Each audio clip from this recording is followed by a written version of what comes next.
One more. उल्टा लेटेंगे आप, free छोड़ेंगे, सांस लेंगे, लूज करो, बिल्कुल फ्री।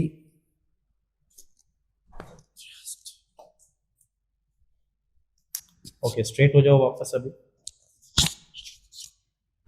Straight, free.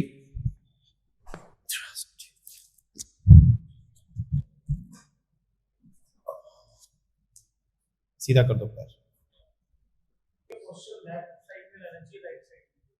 जनरली तो सर अपने को लेफ्ट तरफ डाउन करके सोना चाहिए, बिकॉज हाँ, जनरली अपने को लेफ्ट नहीं, एक जनरल है वो, not about her, for everyone. जब हम लेफ्ट साइड करवट करके सोएंगे तो लीवर हमारा ऊपर रहेगा, जो टॉक्सिन्स पार्ट है वो एक्सक्रिएट इधर हो जाएगा। अगर हम इस तरफ करवट करके सो रहे हैं तो हम लीवर को प्रेशर डाल के रखेंगे, और liver is a important organ.